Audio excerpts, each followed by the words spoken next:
tempat ini adalah tempat ujian para anbiya, orang-orang saleh. Tempat ini adalah tempat yang berbeza dari sudut cuacanya, suasananya, kesibukannya. Tempat ini adalah tempat yang berbeza geografinya. Tempat ini juga adalah tempat di mana kita ni bukan penduduknya, bukan ahlinya, dan kita tidak datang untuk menilai dan memberi markah kepada mereka. Umrah dan haji niat disempurnakan. Assalamualaikum warahmatullahi wabarakatuh, dan selamat pagi semua. InsyaAllah untuk hari ini bersama saya Fawaz dan juga saya punya bos. Assalamualaikum warahmatullahi wabarakatuh. Saya Farid Masri. Ahlan wa sahlan wa marhaban bikum. Okey, baik. So untuk hari ni kita continue pula untuk podcast kita yang ke-25. Sebelum ni kita dah buat podcast bersama Ustaz Azwar Azam, dan kali ni bersama bos saya pula lah untuk edisi podcast yang ke-25 pula. Tajuknya ialah Sistem Arab Saudi ni tak cekap ke? Itu dia kita punya tajuk podcast untuk hari ni. Sebelum tu kita nak tanya dulu lah Tuan Haji. Sebab hari tu baru saja kita selesai umrah kita punya grup 14, GP14 yang di-arrangekan oleh saya sendiri, Alhamdulillah. Dan kita nak tanyalah untuk Tuan Haji. Alhamdulillah Tuan Haji, sihat ke hari ni? Alhamdulillah, hamdan kathiran tayyiban mubarakan fih. So, nak ucapkan juga selamat hari lahir. Yang ke berapa dah ni? Yang pastinya makin dekat dengan mati lah. Uish, deep tu, deep. Okay, baik. Untuk soalan yang pertama saya nak tanyakan kepada Tuan Haji lah. Sebabkan Tuan Haji orang yang berpengalaman dalam bidang ni, memang sangat-sangat berpengalaman lah. Yalah, dah jadi owner syarikat juga. Okay, untuk yang pertama sekali berkenaan dengan sistem Saudi ni tak cekap, ataupun kenapa sistem Saudi ni tak cekap kan, kalau kita tengok daripada segi kejutan budaya terlebih dahulu. So, boleh ke Tuan Haji conclude kan? Terus conclude lah. Tak ada conclude lah. Terus okay. Kita bawakan topik sistem Arab Saudi tak cekap ni adalah sesuai dengan apa yang kita sendiri nampak pada jemaah-jemaah kita. Baik kita sendiri lalu, Fawaz sendiri nampak, dan kita boleh nampak apa yang jemaah kita sendiri cakap lah. Betul. Apa yang mereka sendiri nampak dan fikir. Di mana bila sampai jadi Arab Saudi, it is totally different. Terutamanya dari sudut sistem, dari sudut pengurusan, dari sudut penyelesaian. Dan tentu sekali kita sentiasa datang dengan idea yang lebih mungkin dirasakan sebagai lebih bernas lah. Dan kita rasa ayat yang paling common sekali kita boleh sebutkan adalah kenapa dia orang tak buat macam ni. Macam tu kan. Betul. Saya pun so, fikir. kita nak cerita pasal situasi di mana sampai di Arab Saudi tu kita akan lihat hari ni dia much improve lah, tapi still ada keserabutan, ketegangan. Kalau zaman saya dulu Fawaz, jeritan-jeritan di airport tu adalah makanan kita. Bukan satu benda yang boleh diselindungkan lagi. Tapi hari ni saya rasa dah tak ada kot jeritan-jeritan tu. Tak ada dah. Kalau kita ada pun mungkin pada nak jumpa polis sebut jerit-jerit haji. Itu saya rasa hari ni dah mungkin tak tahu. Fawaz ada jumpa?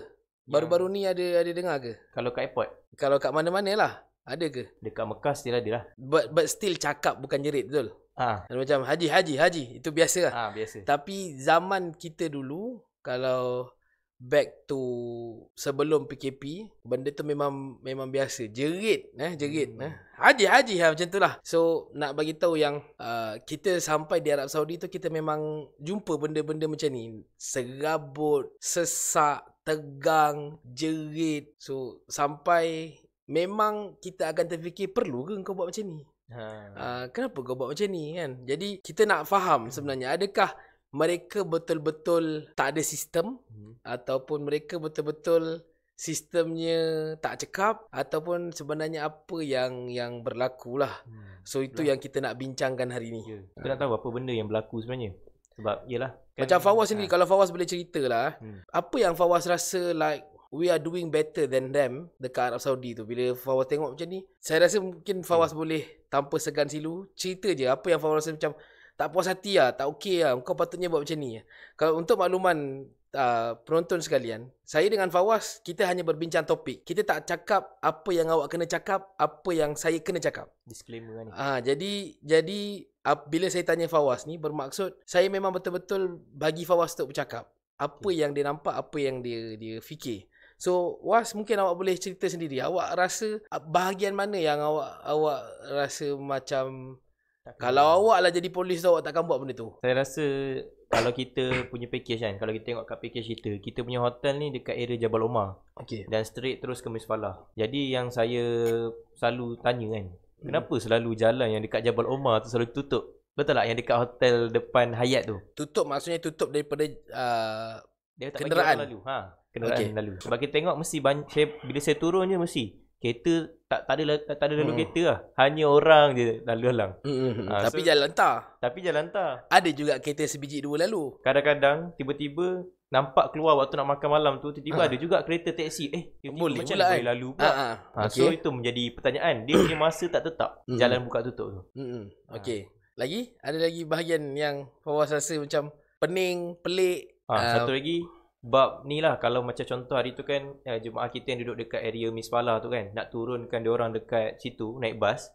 Waktu tu memang sesak sangat lah. Okey. Memang waktu tu, tak tahu lah nak cakap macam mana. Macam polis tak ada ke nak arrange kan?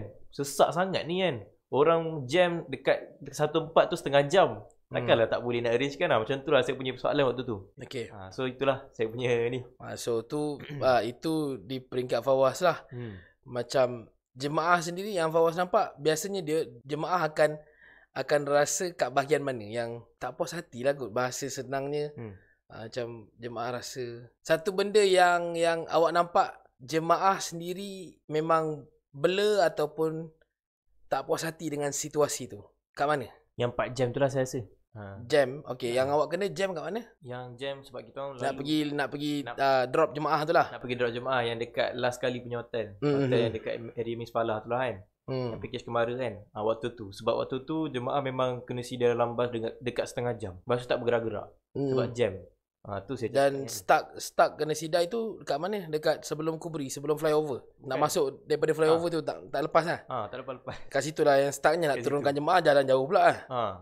Baik. So tuan-tuan, kalau kita sebut tentang sistem Arab Saudi lah, konteks perbincangan kita hari ni, kita memang akan nampak, macam saya bagi tahu, ianya satu sistem yang sangat berbeza. Latar belakangnya berbeza, penguatkuasaannya berbeza, dan yang paling penting adalah hasilnya juga berbeza daripada apa yang kita boleh faham di negara kita. Kalau di negara kita ni kita adanya kamera, adanya phone kan, kalau apa-apa hal record. Kalau di sana dia tak semudah itu, dan mereka boleh saja rampas telefon kita tanpa sebarang sebab. Saya akan ceritakan pengalaman saya macam mana saya sendiri pernah ditangkap polis, ditahan askar beberapa kali, bukan sekali dua, beberapa kali.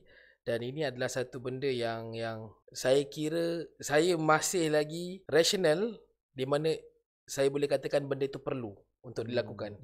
Saya akan ceritakan nanti. So untuk sesi pengenalan ni, inilah keadaan-keadaan yang kita nak bawakan kepada orang ramai tentang sebenarnya adakah ia kecekapan ataupun kebodohan ataupun kelembapan sistem ataupun apa sebenarnya yang berlaku dalam suasana bi'ah umrah kita sepanjang di Makkah ataupun di Madinah. Betul. So kita berehat sebelum kita pergi kepada next topic. Next detail, bukan next topic, next detail. So kita bagi laluan dulu. Tuan-tuan, kalau kita tengok daripada apa yang Ustaz Akmal ceritakan, Nabi SAW menyusun. Memang sengaja Nabi bawakan tentera musyrikin itu untuk berperang dengan muslimin di Uhud. Yang mana dalam peperangan kuno, mereka tak akan buat dua perkara. Yang pertama, berperang di tempat bukan perang. Maksudnya kalau tempat tu bukan tempat perang, mereka tak akan berperang dengan orang-orang awam. Itu namanya pengecut. Dan yang kedua, mereka tak akan merempuh ataupun menceroboh kawasan milik personal. Faham tak? So maksudnya, ladang-ladang tamar yang ada di sebelah kiri saya ni, depan tuan-tuan ni, adalah milik persendirian. Dan mereka perlu pusing ladang tamar itu dan hanya ada satu akses saja di sini. Dan ini adalah strategi yang Nabi SAW susunkan, di mana Nabi meletakkan 50 orang pemanah di atas bukit pemanah yang ada ramai orang tu. Tapi itu bukan pemanahnya lah. Bukit pemanah ni asalnya lebih tinggi. Cuma ditelan zaman, angin, hujan dan sebagainya, jadi tinggallah batu asas saja. Dia sebenarnya lebih tinggi lah.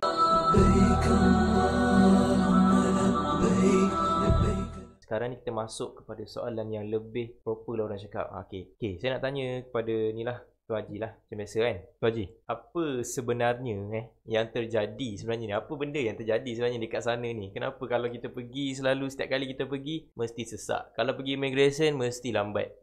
Nak masuk tu lah. Nak masuk immigration tu nak kena scan seorang-seorang, nak kena itulah ini, nak kenapa benda tu boleh jadi lambat sebenarnya.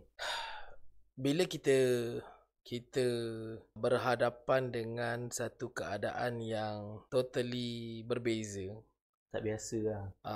kita kena faham. Sebab tu dalam pengisian kursus umrah kita memang ada satu page, satu bahagian yang saya letakkan sebagai tempat yang kita tuju. Ingat tak? Ada satu page yang saya letakkan tempat yang kita tuju. Yang dituju. Tempat ini adalah tempat ujian para anbiya, orang-orang saleh.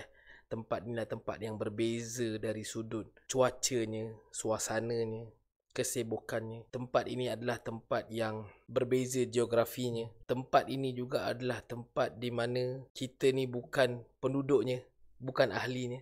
Dan kita tidak datang untuk menilai dan memberi markah kepada mereka. Yes. Melainkan kita fokus kepada tujuan utama kita, iaitu ibadah. So bila sebut tentang satu tempat yang sangat berbeza geographically, fizikalnya, suasananya, jadi dia mesti ada background yang menjadikan sistem itu berupa begitu. Benda itu menjadi begitu. Dan tentu sekali background utama yang kita kena faham adalah manusia yang ada di situ adalah beratus, berpuluh kali ganda banyaknya berbanding apa yang kita pernah hadap. Fawaz sendiri sebelum sampai ke sana, mana tempat yang paling sesak Fawaz pernah pergi dalam hidup Fawaz? Beratur waktu SVG. Beratur untuk SVG kan? Fawaz pernah pergi Jalan Tar Malam Raya? Tak pernah. Tempat-tempat begitu yang kita boleh gambarkan sebagai sesak. Tapi bila sampai kat Mekah, berpuluh kali ganda. Sehingga kan, setuju atau tak, bila kita balik sini kita rasa semua tempat jadi lapang. Ya, betul. Sehingga kan kita rindu kesesakan tu. Kita rasa macam saya tak tahulah Fawaz dah sampai ke tidak makam tu. Makam di mana salat di masjid satu saf tu rasa kosong. Sebab kita dah biasa salat, kita dah pernah salat di haram yang nak salat pun cari tempat. Lepas tu kena langkah. Kita rindu benda tu. Bukan nak hukum orang tak pergi solat kat masjid. Bukan nak kata kita ni bagus sangat. Tidak. Tapi nak bagi tahu betapa sesaknya di sana itu sangat berbeza. Manusia terlalu ramai. So ni background utama lah. Kenapa sistem dan juga cara ini digunakan. Sehingga kita merasakan sangat serabut. Kita kena tahu kita adalah one of berjuta manusia tu. Okay? Betul gitu Haji kan. Kadang-kadang memang kalau masa saya first time pergi, saya ni jenis tak suka tempat orang ramai lah. Okay. Kalau kat Malaysia, Kita sama. tempat yang ramai KL lah kan. Kalau naik LRT confirm ramai apa semua, memang tak suka lah benda sesak tu kan. Bila sampai sana, kadang-kadang benda tu rasa macam memang tak selesa untuk kita. Tapi rasa kadang-kadang nak marah juga. Apa ramai sangat orang ni kan. Tapi tak boleh. Sebab yelah, kalau dalam kursus umrah pun bagi tahu kat sana memang kena, macam tu Haji cakap Adil kan, kita kena muhasabah diri. Semua ni jangan kisah pun. Kalau orang tak tolak kat sana macam biasa. Tapi kalau macam saya first time, benda tu tak biasa. Jadi macam tepi lah sikit kan. Kau tak boleh lalu tepi je. Lalu ni sikit kan. Dia jadi macam tu waktu first time pergi tu. Ya, dahsyatnya kesesakan tu sampai kita tak Emosi. ada satu keadaan yang kita tak boleh nak elak pun. Kita boleh pesan dengan jemaah, jangan pergi tempat yang sesak, jangan rempuh orang. Tapi ada certain part yang kita juga kena merempuh.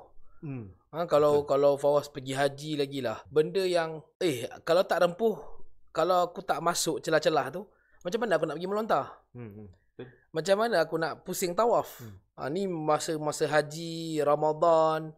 Ini waktu-waktu yang dahsyat, yang nak tak nak kita tetap kena pergi, tapi in a proper way lah. And still kena rempuh tapi bukan menyakiti. Rempuh-rempuh yang sorry, maalish, gitulah. Baik. So ini benda utama yang kita kena faham. Ramai. Bila sebut tentang ramai, dia mula berkait dengan macam-macam keadaan. Kita ambil cerita airport dululah. Banyak juga nak kita nak cerita. Walaupun airport saja. Turun flight. Kita dah nampak, dah jumpa dah kan. Kita disambut bukan dengan welcome to Saudi Arabia. Kita disambut dengan tarik, haji.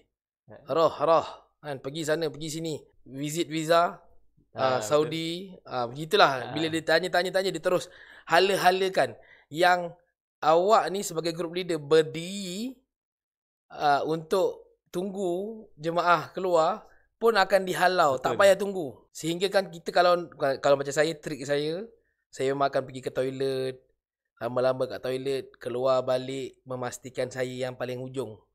Jemaah saya semua dah ke depan. Sebab kalau kita berdiri kat tengah-tengah nak bagi jemaah nampak kita akan dihalau. And why benda tu happen? Kita kena tahu kalaulah dia membiarkan awak sendirian menunggu jemaah yang lain, dan kalaulah dia membiarkan awak dan ada 100 orang yang macam awak, yang semuanya claim as group leader, yang ini abang tunggu adik, yang ini anak tunggu akak, yang ini anak tunggu mak, yang ini suami tunggu isteri, yang ini isteri tunggu ayah. Macam-macam jenis orang menunggu, maka dia akan membawa kepada kesesakan di laluan nak keluar. orang keluar flight. Betul. Faham Betul. So ni semua berkait dengan ramai ni. Nak kena faham dulu ramai ni. Begitu juga dengan counter immigration yang kita keluar flight. Kalau kita sampai di Arab Saudi ni, kita memang akan menempuhi dua section. Yang pertamanya section immigration, dan yang keduanya untuk kita punya bag lah. Dan lepas bag tu, yang itu rezeki. Ada orang dia kena scan, ada orang yang tak payah nak scan kan. Okey. Tapi dekat immigration tu sendiri dah memang panjang. Betul. Panjang dan dia punya melingkar tu jauh lah kan. Sebab dia nak bagi ruang kepada yang di depan tu melepasi, sementara yang lain masih lagi sibuk melingkar. Dan saya rasa kita dah menjawab banyak, kita dah merungkai banyak persoalan bila kita faham dulu ramai tu macam mana. Betul, kan? Kalau tuan-tuan nak kata, bila saya sampai hanya ada 2 kaunter yang buka. Bila 2 je kaunter buka, sedangkan yang turun ada 4 flight. Dan ini bukan satu benda yang pelik pun. Kami kena masa haji hari tu, kita turun 2 je kaunter buka. 2 kaunter je? Haji yang cerita pasal haji tu? Ya. Yeah. 2 je tu? Dan dia tak lama lah. Like masa saya dekat middle of queue tu, dia dah buka dah dalam 8. So adalah a few situasi yang berlaku. Dan kita juga kena faham di sebalik itu mungkin ada kepincangan ataupun keserabutan yang tak dapat dielakkan. Sebagai contoh, saya jaga kaunter-kaunter immigration. Saya adalah manager kat situ. Saya dah susun ada 8 kaunter patut dibuka. Tiba-tiba masa transition tukar shift tu, tukar shift tu, yang ini memang tak boleh tunggu ambil anak sekolah ke, hantar anak sekolah ke pagi kan. Macam-macam lah sebab. Dan yang ini pula masuk, dan yang ini pula sakit perut, tiba-tiba yang ini pula EL. Faham tak? Faham. Kita sekarang sedang bermuamalah bukan dengan robot, dengan manusia yang ada macam-macam sebab dan alasan. Dan kemudian dia bukannya kita je nak minta dipahami. Kita juga kena belajar memahami orang lain. Jadi bila lambat, saya tanya Fawaz, kita marah-marah tengah beratur ni, apa kita dapat? Kita dapat apa-apa. Silap-silap dapat dosa. Betul? Maki-maki dan kita pula lupa yang kita datang ni memang untuk ibadah. Tu saya selalu sebut dalam banyak podcast. Kita kena ingat yang kita datang ni ibadah. Kita bukan pergi hanyai, songkla, nak bercuti, faham tak? Kita nak marah atas dasar apa? Anak kita menangis, anak kita lapar. Faham tak? Benda-benda ni kita boleh jadikan sebab, tapi adakah ia menghasilkan kebaikan? Manfaat ada tak? Dia akan boleh jadi lebih banyak dosa pula begini.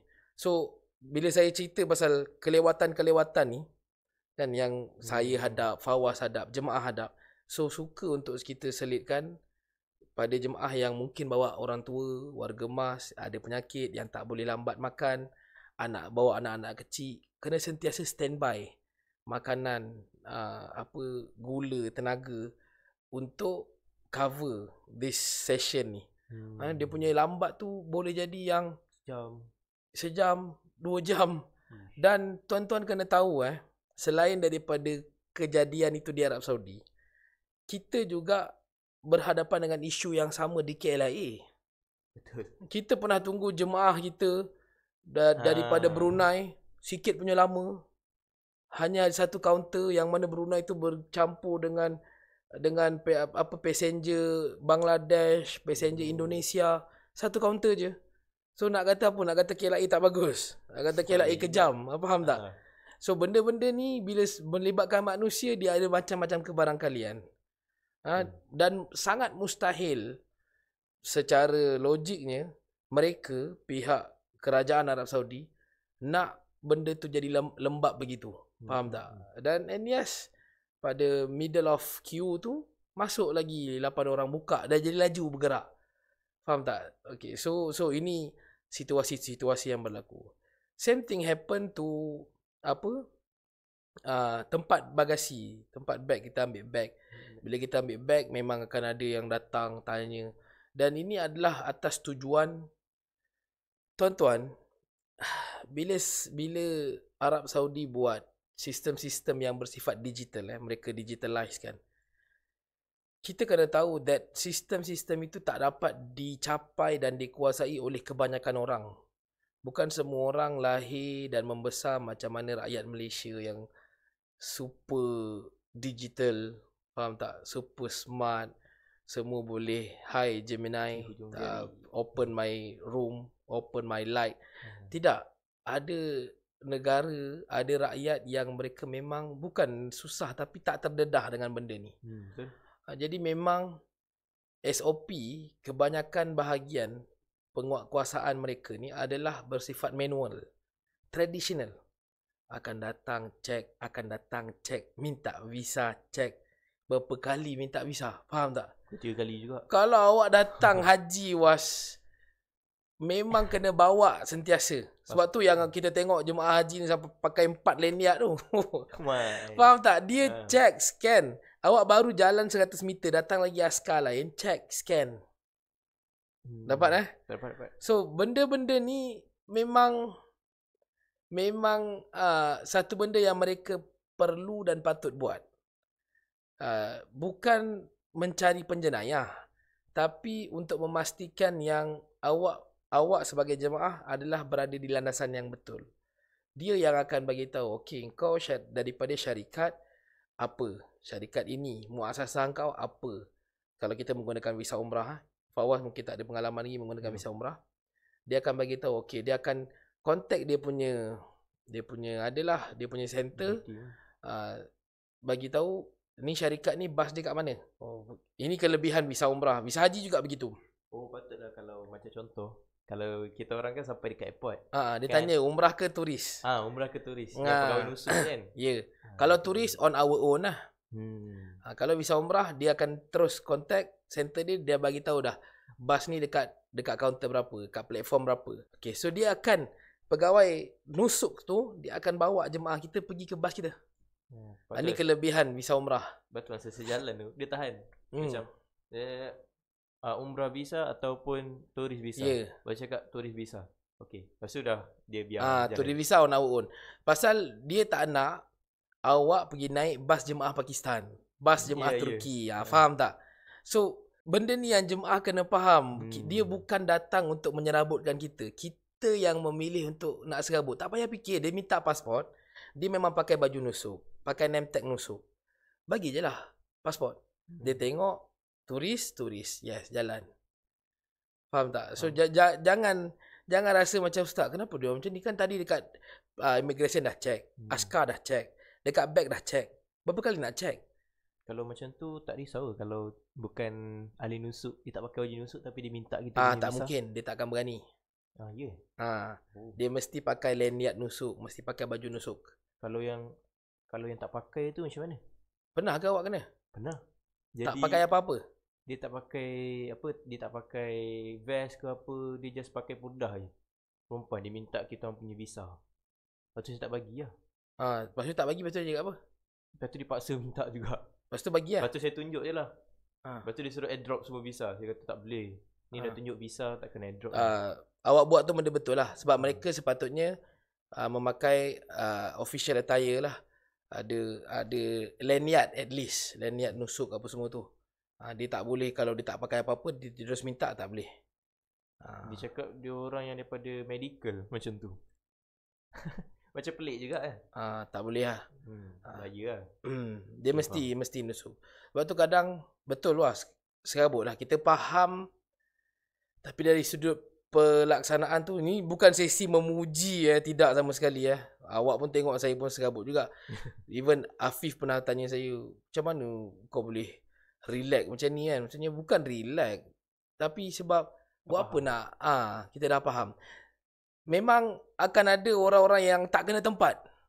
Aku tengah angkat-angkat beg jemaah, dan time tu lah kau nak minta pasport, visa, faham tak? Memang ada, tak dinafikan. Dan itu tidaklah mewakili sistem Arab Saudi.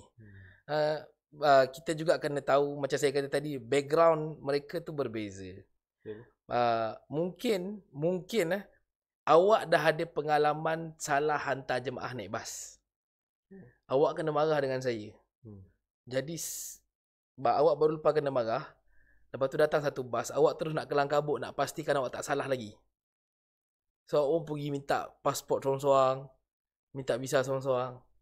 Dan bila sebut tentang manusia, ramai, awak rasa saya sebagai manager tadi tu, kan, sempat ke saya nak kumpulkan semua, nak brief seorang-seorang? Tak sempat lah. Petugas-petugas saya ni, tak sempat kan? Sempat lah. So saya just marah awak seorang. Ada orang lain yang buat salah, saya marah dia. Saya lupa pula ada ayat-ayat yang saya pakai dekat awak, saya tak sampaikan dekat dia. Dekat si Akif lah contoh. Saya tak sampaikan dekat Akif. So Akif faham B, awak faham A. Akif jumpa awak, Akif tegur awak, tadi bos Farid tak cakap pun macam ni. Kau tak ikut ni, faham tak? Dah bergaduh pula depan jemaah. So jemaah nampak apa? Sistem tak bagus.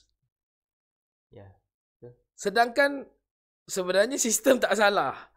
Saya lah sebagai manager yang marah awak A, saya marah Akif B, Akif pergi tegur awak ikut cara B.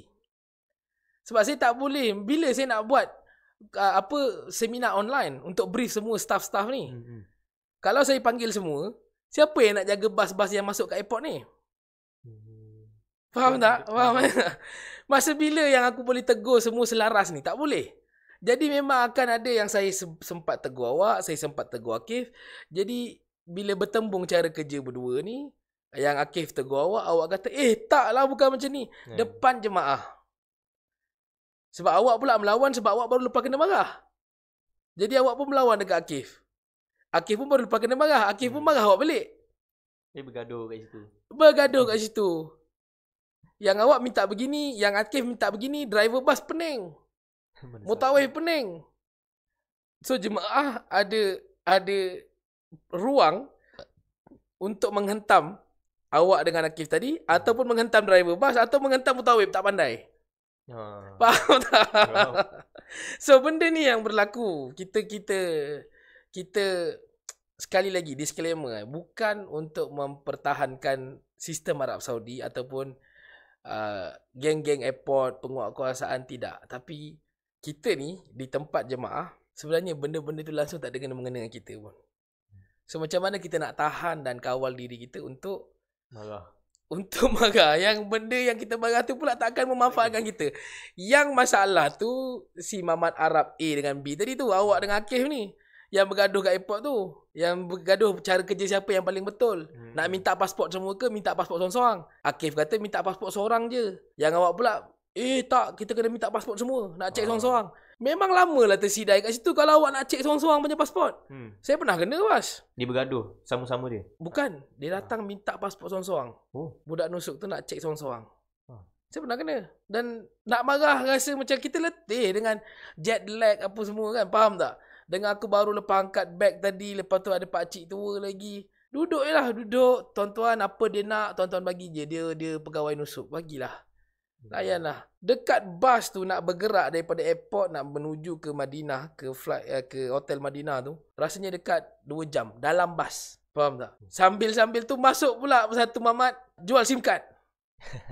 Jadi lagi lama. Saya dah kata dengan jemaah kita beli SIM card kat hotel, tapi dah jemaah tu nak juga. Yelah pasal saya nak salahkan jemaah pun tak boleh, Was. Dah sejam lebih dah engkau pisang dekat dalam bas tu. Masing-masing dah mula fikir nak update family tapi tak ada line. Sedang elok pula kawan tu datang jual SIM card. Faham. Berpusing lah dia dalam. Dah ada 2 orang pula. Seorang cek pasport, seorang lagi jual SIM card. Menunggu 2 jam baru balik, baru pergi ke hotel Madinah yang hanyalah 15 minit daripada airport tu. Itulah tu, sekejap je patutnya. Faham tak? Situasi-situasi ni berlaku. Dan ada pula yang nak pergi toilet, nak masuk balik dalam airport pergi toilet. Jadi hal. Faham tak? Yang Faham. Wish, memang betul. Betul. Dan memang tak dinafikan ada sesetengah penguat kuasa.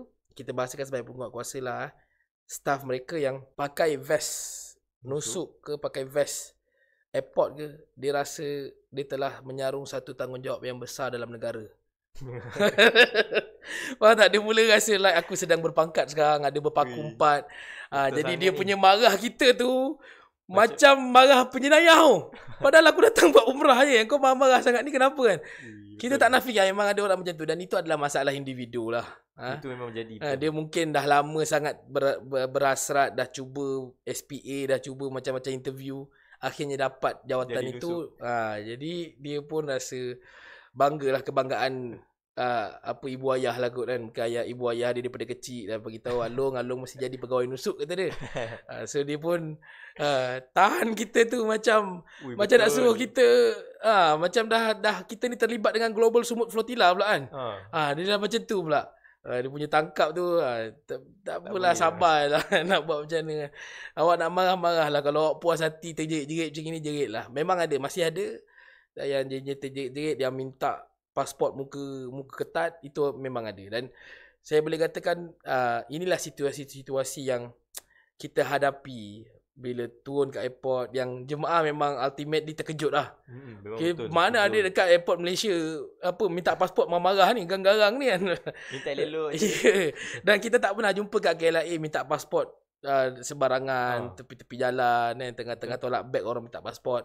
Mana ada kan. Tapi benda tu ada di sana. So at least saya rasa dengan sedikit situasi ni memahamkan kita lah bahawa itu kejadian-kejadian di sana. Dan benda yang sama juga berlaku di Haram, di Masjidil Haram ataupun di Masjid An-Nabawi. Suspicious yang wujud itu memang satu modus operandi yang mereka gunakan untuk menghidu penjenayah. Dan tidak dinafikan memang ada beberapa kejadian-kejadian yang kita boleh katakan sebagai reference lah, rujukan Arab Saudi sendiri dalam menjaga keharmonian dan keselamatan. Yang itu kita sembang nanti lawas. Okey, baik. Kita sambung selepas ini pula. Korang tengok iklan dulu. Nak pergi umrah, pergi dengan Fakir Travel dan Salam Hijrah Holiday. Fakir Travel, teman setia. Di jalan Allah kita semua bersama. Langkah diiringi penuh ketenangan. Umrah dan haji, ibadah disempurnakan. Dengan Fakir Travel, perjalanan bermakna. Ke tanah suci penuh dengan doa. Setiap langkah jadi kenangan indah. Fakir Travel membawa berkah dan hikmah.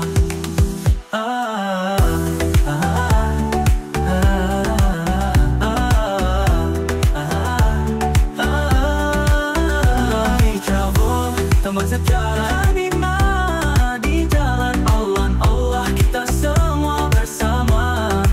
Langkah diiringi penuh ketenangan. Jom pergi umrah bersama Fakir Travel dan Salam Hijrah Holiday.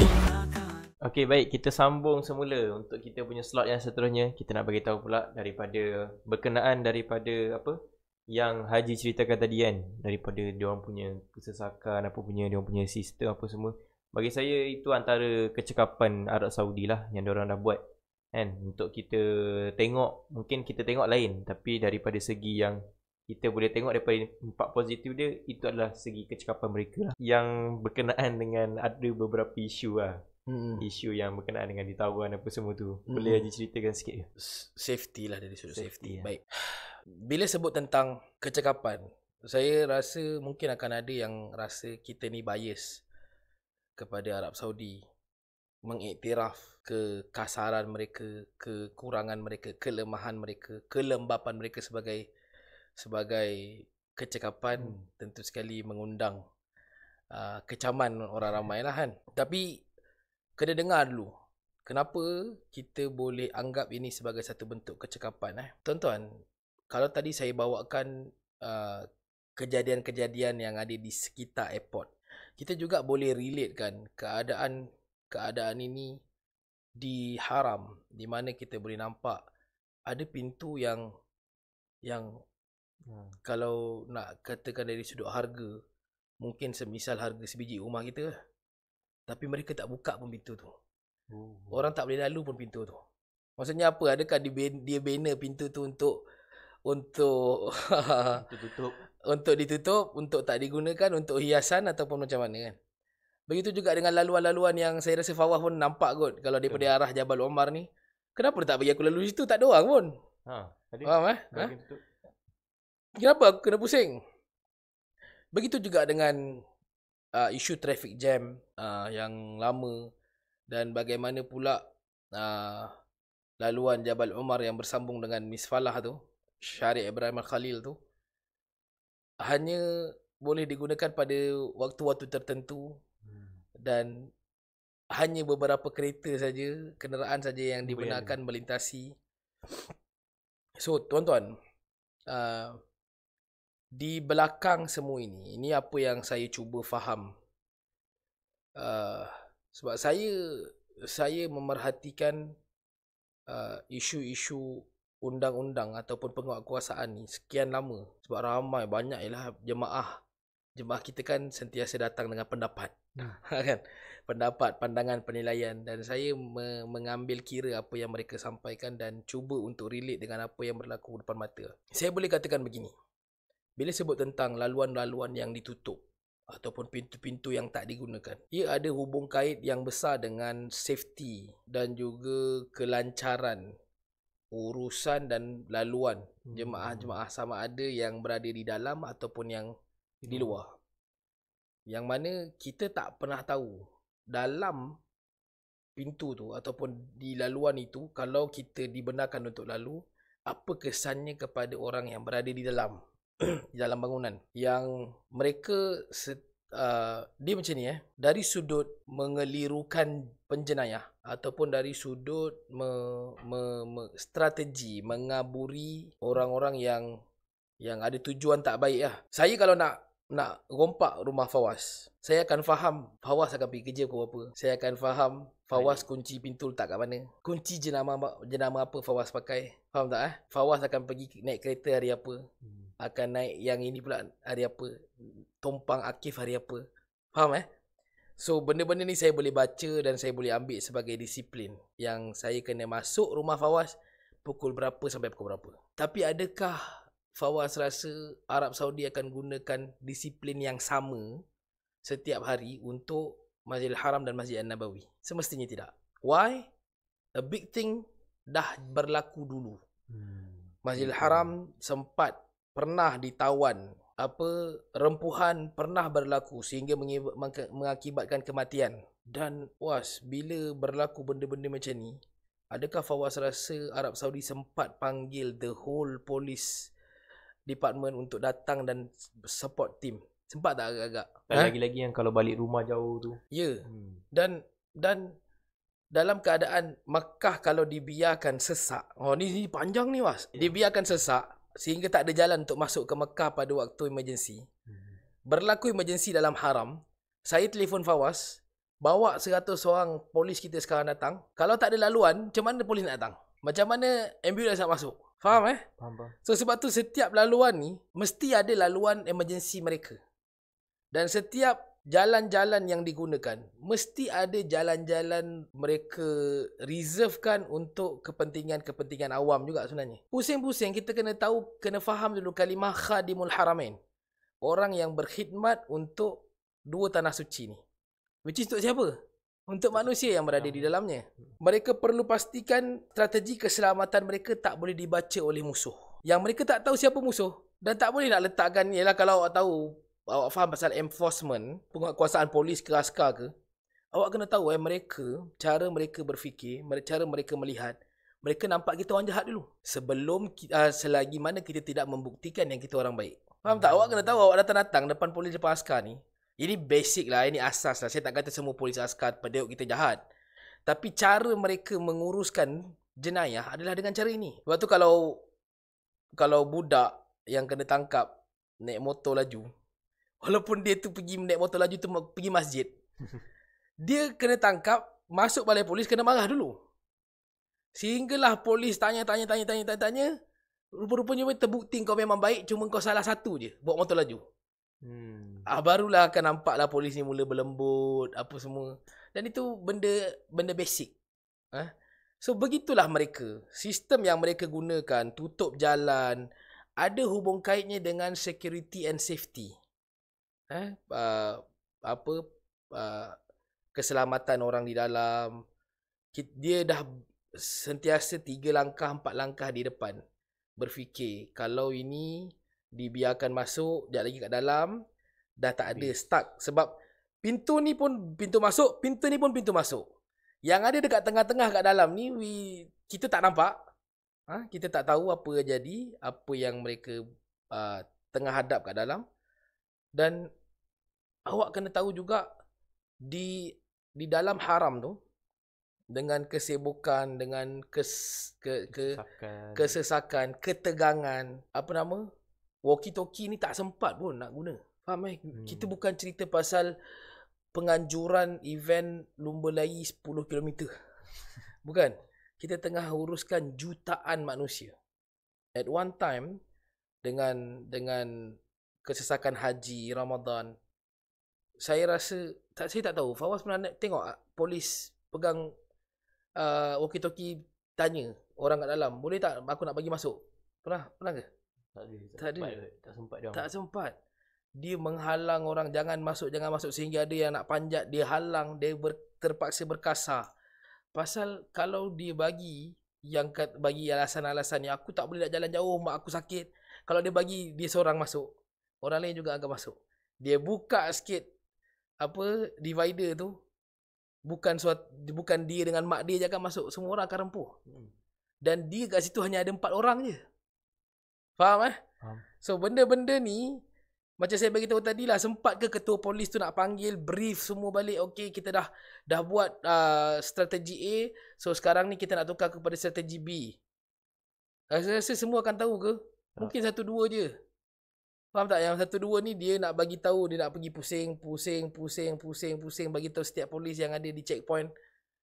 It is not easy. Dan kita juga kena tengok dari sudut logik manusia. Kita sebut pasal human being Siapakah manusia yang nak susah? Faham tak? Adakah polis tu memang sengaja nak susah? Tak ada. Faham tak? Mustahil boleh Kalau dia tahu pintu tu tak ada orang, laluan tu tak sesak, dia dibenarkan untuk buat keputusan, saya percaya dia memang akan bagi pun. So mesti they always be comes with the reasons. Mesti ada sebab safety, pintu tu ada masalah ke, semalam dah buka, lepas tu ada nak kena touch up ke. Kita jangan main-main dengan safety pintu-pintu kayu kot ada selumbar kan, benda-benda macam ni lah yang takkan. Dan awak tu siapa yang polis tu nak kena terangkan dekat awak kenapa pintu tu tak dibuka? Faham tak? Awak menteri ke apa kan? Nak datang nak check, saya nak tolong jawab dekat saya kenapa pintu tak boleh buka. Apa hal dia nak terangkan kat kau? Faham tak? So situasi-situasi ni adalah situasi-situasi yang berlaku, undang-undang yang dikuatkuasakan ataupun keputusan-keputusan yang diambil atas satu kepentingan utama, manusia. Kemaslahatan manusia. Sama juga dengan persoalan Fawaz tadi, kenapa ada kereta yang boleh jalan, kenapa ada yang tak boleh, kenapa ditutup pada kebanyakan masa, apakah sebabnya? Saya nak ni, sebab kadang-kadang saya tengok bila orang post konten-konten pasal umrah ni, pasal pergi haji, pergi umrah, kadang-kadang ada je orang yang macam dia macam ni mungkin dia tak pernah pergi kot, tapi dia punya komen tu dia beritahu Arab Saudi ni memang perangai dia macam tu, Arab Saudi ni memang perangai dia macam ni. Arab Saudi ke Arab? Arab lah kot. Yeah. Orang Arab ni perangai dia macam ni, tak payah percaya apa semua. Orang Arab ni kasar apa semua kan. Dia punya jalan tutup pun tak ada sebab apa semua lah. Kadang-kadang orang punya mindset macam tu. So kita nak clearkan mindset yang macam tu. Sebab yelah, daripada orang beranggap buruk, jadi kita kena positifkan benda tu. Apa sebenarnya yang berlaku lah dalam topik ni. Sebab tu Was, saya nampak benda ni, saya tak tahulah pengisian kursus umrah orang lain macam mana kan. Tapi saya dah lama perasan ini adalah satu penyakit yang tak boleh dibiarkan. Kerana penyakit ni kalau dibiarkan, dia akan berjangkit dan membarah. Saya bersembang dengan Fawaz, saya tak tahulah Was, saya pernah ke sembang dengan awak pasal perangai Arab? Bagi saya ia adalah satu konten yang buang masa, yang bahkan memburukkan hati pun. Dan ini adalah benda yang berlaku, sorry to say lah, kepada kebanyakan jemaah. Dan kerana itu saya mengambil inisiatif untuk letakkan dalam pengisian wajib kursus umrah kita, untuk orang faham engkau tu siapa, tujuan kau tu apa, tempat yang kau tuju tu bagaimana. Yang kau tak payah buang masa untuk yelah, kita stop lah being netizen. Sekejap, kita kan kat Malaysia kan memang netizen tu, saya tak kata netizen buruk Was. Ada kalanya input kita datang daripada netizen. Yes. Kita baca komen video yang orang keluarkan, komen lebih berguna. Kita baca komen, oi, betul jugalah apa yang kau cakap kan, terutama yalah benda-benda yang bersifat teknikal, apa cara nak siapkan bag pergi travel. Komen orang, kalau saya buat macam ni, berguna. Saya tak kata netizen tak berguna. Cuma untuk berada di sana, kita kena stop being netizen, which is stop keluarkan pendapat-pendapat like kita ni sebantal dengan ketua polis negara dia. Macam kita yang tahu kenapa dia buat begini. Kita rasa macam, sebab kalau dalam netizen, kalau sebagai netizen kita bercakap, ada orang baca komen kita. Tapi bila di sana kita bercakap, tak ada gunanya. Tak ada orang dengar. tak ada polis nak. Apa tadi Acik cakap apa tadi? Oh ya jugalah Acik. Tidak. Arab tu pun tak faham Acik cakap apa. Kau Acik cakap ada bunyi Jawa ke, ada pelat Minang ke, lagilah Arab tu tak faham. So nak bagi tahu that idea dan pandangan kita itu tidak perlu disalurkan, termasuklah kepada mutawif. Saya bukan nak salurkan pandangan, saya nak mengadu je. Pun tak payah. Faham tak? Tak perlu. Saya boleh kata memadailah untuk kita faham apa yang mereka lakukan ini adalah atas dasar kerja, tugas dan satu bentuk kecekapan yang perlu diiktiraf. Mereka buat semestinya dengan sebab. Atas apa alasan pun lah, arahan ke yang mereka sendiri tak faham kenapa ke. Kadang ada orang pergi tanya, Ustaz pergi tanya Ustaz kenapa dia tutup jalan. Faham tak? Dia dah jadi satu tugas baru pula kepada mutawif. Yang nak kena pergi jumpa polis tu tanya, abang kenapa abang tutup jalan ni? Semata-mata. Ya. Dan kita tentu bila jemaah tanya kita soalan-soalan begitu kan, Ustaz kenapa dia tutup jalan? Kita akan jadi dua benda. Sama ada kita akan jadi orang yang dilihat sebagai mutawif itu tak pandai lah. Faham tak? Satu. Yang kedua, kita akan jadi penipu. Macam mana penipu? Aku buat cerita lah. Kat depan tu ada unta accident. Faham tak? So dua-dua pun jangan. So yang paling penting sekali sebagai jemaah tak payah tanya mutawif. Pasal mutawif pun sama dengan jemaah dalam kes ni. Kita sama-sama tersadai, terpisang. Tunggu je lah, follow je lah apa yang ditentukan, apa yang ditetapkan. So untuk bahagian ini, apa yang Arab Saudi buat, ia adalah satu bentuk usaha. Dan kita boleh iktiraf pun sebagai kecekapan mereka. Ada banyak sebab, ada banyak rujukan mereka kepada kes-kes sebelum ni di Arab Majlis Haram ditawan, rempuhan, rusuhan. Betul-betul juga selalu ada yang kata Arab Saudi tak menyumbang, tak membantu, tak turun di jalanan macam negara-negara lain. Tuan-tuan kena tahu dia berurusan dengan jutaan manusia dan orang itu adalah orang dari luar negara dia. So menjaga keselamatan, kemaslahatan itu adalah maqasid, kepentingan mereka dalam apa juga urusan. Sebab tu dia tak benarkan ada demonstrasi muzaharah jalanan, ada muzaharah yang mula yang boleh disparkkan, dimulakan. Mereka takkan benarkan langsung.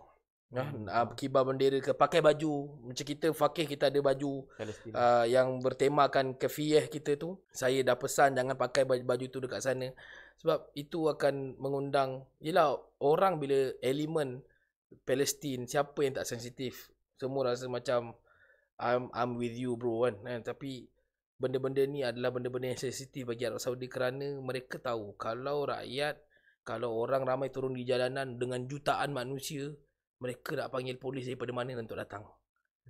Faham tak? Nak kontrol benda tu. Dia bukan macam himpunan jalanan dekat dataran mereka yang hanyalah berapa 10,000 orang, 15,000 orang turun kan. Paling ramai himpunan bersih dulu pun tak sampai 100,000. Bayangkan kalau yang berkumpul dekat Majlis Haram tu semua turun untuk demonstrasi. Pening. Faham tak? Dan bila dibiarkan satu demonstrasi demi satu demonstrasi yang lain berjalan, akan ada pula tangan-tangan jahat. Faham tak? So benda-benda ni dia ambil kesempatan, dia dah nampak dah okey polis dia macam ni. Pasal kita kena tahu tanah itu adalah tanah rebutan. Tanah yang menjadi punca permusuhan dan tanah yang menjadi impian dan idaman untuk dihancurkan oleh musuh-musuh. So tugas mereka besar, tanggungjawab mereka besar, dan ini adalah benda yang kita kena faham. Apa yang mereka buat semestinya untuk menjaga kebaikan bersama. Okay, baik. Selesai kita punya perkongsian daripada 3 slot tadi. So saya faham semua benda yang berlaku. Macam ni rupanya. Jadi insya-Allah kita akan sambung kepada, kita bagi laluan kepada iklan kita dululah. Lepas tu kita akan sambung kepada next pula. InsyaAllah kalau nak pergi umrah, pergi bersama Fakir Travel dan salam hijrah. Bismillah.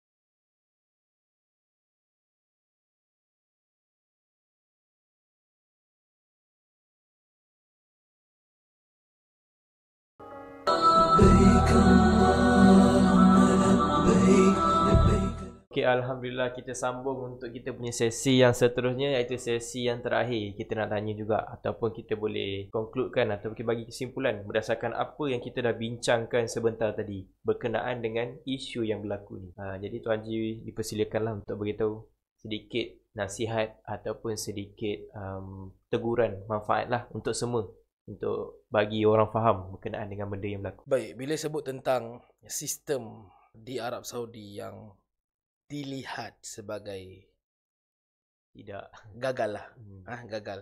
Yalah, tak semua berubah tiba-tiba lah yang orang bahasakan. Bukan orang bahasakan, saya pun guna bahasa tu. Kalau king dia bangun tidur nak tukar nama negara pun dia akan buat. Faham tak? So like, yalah, kita nampak mereka usaha, mereka cuba. Even mereka masih sentiasa pun berada di fasa try and error. sempat 2 siri nusuk yang kita nampaklah guna nusuk, ada penambahbaikan, kejap kata boleh pakai nusuk, kejap kata tak payah pakai nusuk. Faham tak? Nak masuk Raudah, kejap kata boleh repeat, kejap tak boleh pakai sistem tu. Nak masuk haram pakai ihram, nak buat umrah masuk daftar nusuk ke tidak. Even kita pun advise jemaah kita daftar je dalam tu. Tak tahu kalau tiba-tiba dia kuat-kuasakan kena tengok nusuk. Sebab pernah nak masuk umrah dia tengok nusuk. Jadi kita advise jemaah kita untuk masuk je slot tu, dan disediakan sijil yang saya percaya tak ramai orang download pun sijil tu. Tapi kita tahu, kita sedar sebagai orang yang berada di arena menguruskan jemaah daripada dulu pun yang nak buat visa kena isi borang. Benda ni visa umrah kena isi borang. Visa umrah hanya 6 bulan sekali, tak tally dengan pasport kita yang kita dah renew untuk 5 tahun. Tapi visa boleh pakai sekali je untuk 6 bulan. Kalau nak buat visa baru kena tukar pasport. Banyak benda, keserabutan tu berlaku, kita nampak. Dan kita tak boleh menghukumi mereka sebagai satu negara yang bodoh. Faham tak? Sebab mereka sendiri sentiasa berusaha mencari jalan yang serasi dengan sistem dan undang-undang negara yang pelbagai. Dia tak boleh nak buat satu undang-undang yang synchronize dengan Malaysia saja. Sedangkan undang-undang Indonesia lain, Pakistan lain. Faham tak? Jadi bukan mudahlah menjadi Arab Saudi, but it is a credit sebenarnya yang kita patut berikan kepada mereka sebab mereka sentiasa berusaha. I can say memang mereka berusaha. Kalau tengok haji, subhanallah, tahun ni punya haji sangat improve, dan ini adalah satu benda yang patut dipuji. Dan ada banyak bahagian yang sebenarnya orang yang pergi first time tahu lately tahun ni ke tahun lepas ke, first time umrah, mereka telah pun berada di satu fasa yang sangat senang, sangat mudah berbanding dulu.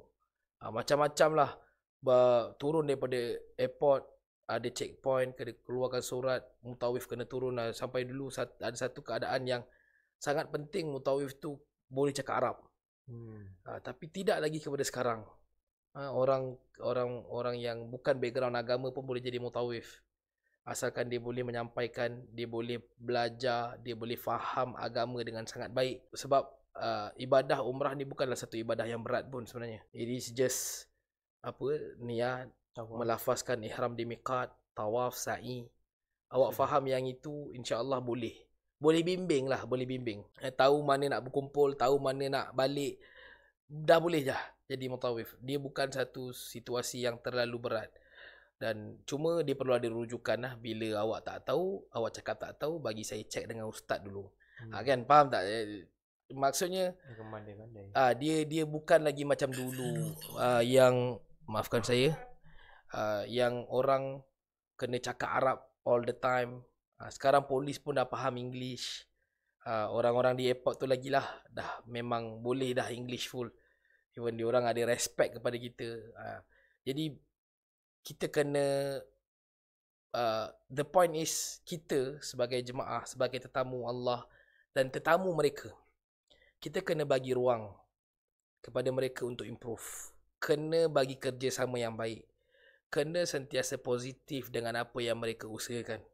Macam saya kata tadilah, kalau kita faham mereka sebagai manusia, sebagai pekerja, sebagai ayah, sebagai suami, sebagai isteri. Kalau yang saya kadang tak minat juga perkataan-perkataan. Kalau jemaah tu saya masih boleh discount lah. Maksudnya jemaah ni, diorang bukan ustaz, diorang bukan pembimbing, dan diorang bukan orang yang faham, yang selalu pergi umrah haji ni. Tapi kalau suara ni keluar daripada ustaz-ustaz, saya agak rasa janggal lah. Rasa macam kau tak patut jadi ustaz lah.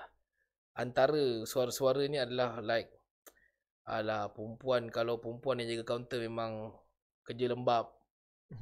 Faham tak? Selama ni kita menyaksikan Arab Saudi adalah negara yang konservatif, tak benarkan perempuan bekerja. Sekarang dia bagi ruang untuk perempuan bekerja. Ada orang menganggap ia sebagai modernization. Tapi I can say benda tu adalah benda yang berlaku kat negara kita pun. Mak ayah kita kerja. Faham tak? Apa yang hina sangat kerja.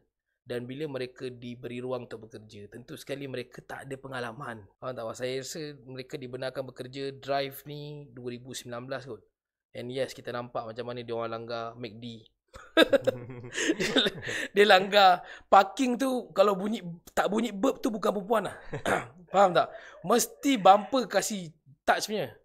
Faham tak? Jadi kita bagilah ruang. Faham tak? Kita macam tak apa. Bila kita nampak diorang tak betul, kalau kita boleh betulkanlah. Kalau tak, bila dia marah-marah, kita jawab dengan tenang. Dia sendiri akan faham. Sebenarnya aku tak perlu juga cakap kasar-kasar. Faham tak?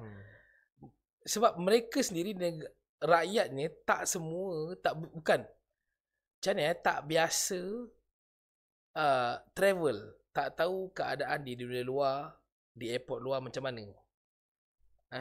Dan mereka sekian lama pun membesar dalam keadaan yang I can say Islamik lah. Yang cara Arab ni, dia tak bergaul, dia tak bersosial macam mana kita bersosial secara online. Faham tak?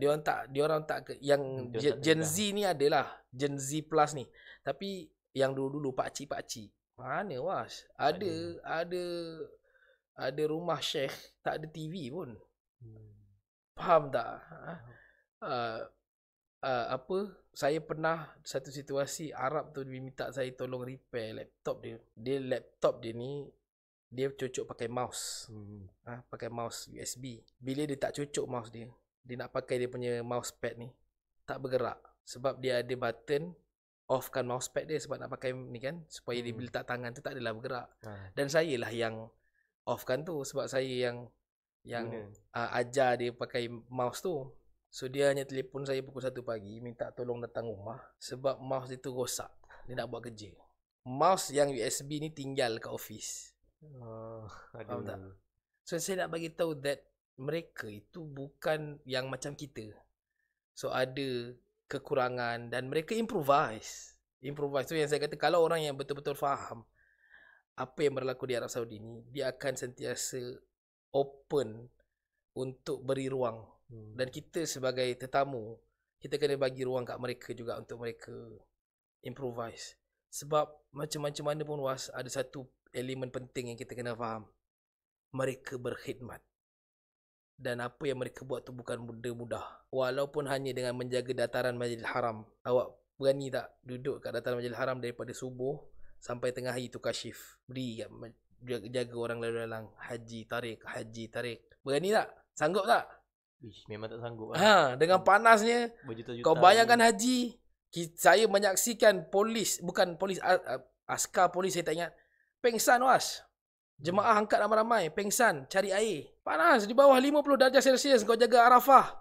Atas tar. Pakai boot. Pakai baju. Celoreng tu. Sanggup tak? Faham tak? So sebelum kau nak hukum dia bodoh, lembab, buat kerja tak pandai, kau faham ini dulu. Mereka nak yang lebih baik pun. Dan mereka usaha pun. Cuma cara tak kena apa semua, bagilah masa. Dia akan faham. Allah akan bantulah. Faham tak? Mereka akan sedar.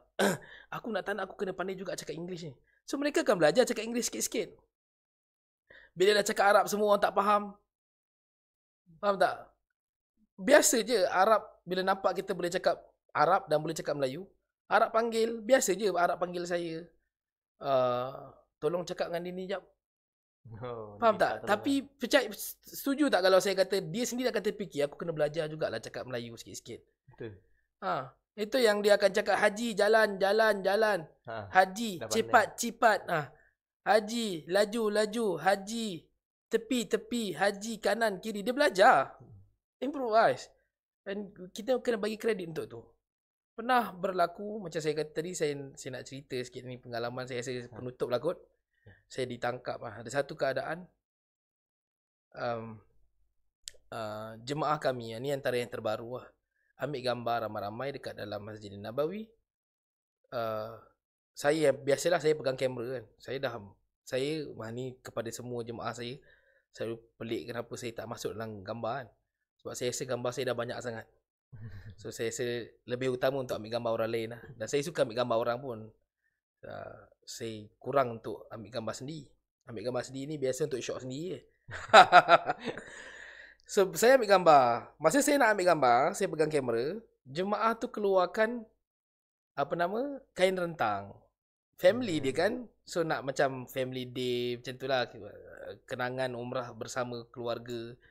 So dia keluarkan. Dan yes, askar datang. Minta kain rentang tu, minta kamera dia, minta kamera saya. Biasanya kalau askar-askar ni saya takkan cakap Melayu, takkan cakap Arab lah. Saya akan cakap English. Tapi sebab situasi tu saya perlu tunjuk kepada askar tu I can speak English, Arab. So saya cakap dengan dia supaya saya ambil alih kesalahan tu dia jadi kesalahan saya. Tak berat pun. Cuma bagi dia orang tak boleh lah. Dia nak rampas, okey rampas. Tapi jangan ambil phone jemaah. So saya berada di pihak meredakan dan jemaah boleh jalan biar saya yang hadap. Boleh So saya pun jemaah polis askar nak juga telefon jemaah tu. Saya kata tak ada, telefon jemaah tak ambil gambar apa-apa, telefon saya je.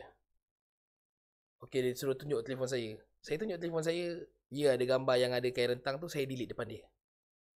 So saya dah bagi tahu jemaah nanti kita ambil gambar ramai-ramai balik. Tak apa, yang ini kita delete lah kan. Salah. Lepas tu dia nak check, dia nak minta telefon setiap orang. Sebab dia assume orang lain dah ambil gambar dengan yang itu juga. Telefon lain. Saya kata tak, hanya saya. So jadilah ketegangan yang kemudian datang polis lain, askar sebenarnya. Dah berkerumun. Yang jemaah pun tak boleh nak biarkan saya. Saya tak boleh nak kata, bang, tinggalkan saya bang. Jemaah pun nak protect saya lah. Kan? Jemaah pun mulalah dah marah-marah. Kau nak apa? Kau nak kain, ambil kain. Dah kita tak buat dah, kita nak balik dah. Macam tu lah, jemaah dah start marah. So, akhirnya bila jadi tegang macam tu, datang askar, pegang tangan saya, kau ikut aku pergi office. And I do understand. Kita tahu. Jadi terpaksalah kita cancelkan sesi ziarah Masjid Nabawi ketika tu. Dan benda tu memang patut dibuat begitu. Saya pergi ke balai dia lah, office balai dia. Memang adalah few orang lain juga, tak tahu apa isunya. So saya disuruh buat satu aku janji yang saya takkan kibarkan liwak tu, kain panji tu. Saya takkan, tapi dekat situ saya tu dia claim saya berkasar dengan polis. Tapi saya akuilah saya ambil tanggungjawab tu daripada saya kata bukan aku yang kasar, jemaah aku yang kasar, kan dia panggil jemaah kan. Dia lagi sakit kepala. So saya kata okay, tak apa lah, aku janji, saya sign.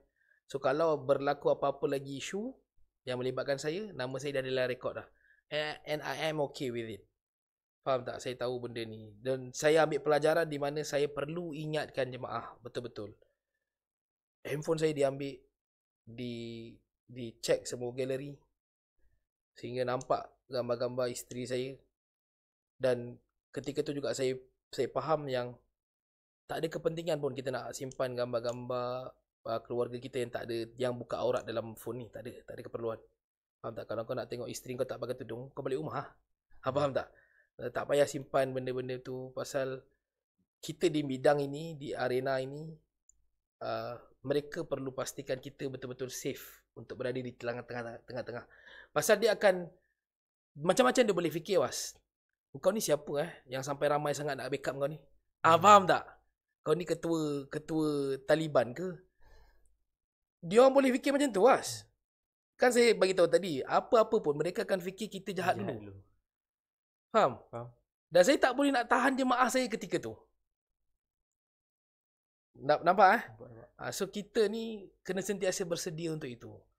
Kita belajar untuk macam mana kita nak bagi kerjasama. Dalam masa yang sama kita belajar untuk ingatkan jemaah, jangan buat yang ini, jangan buat yang ini.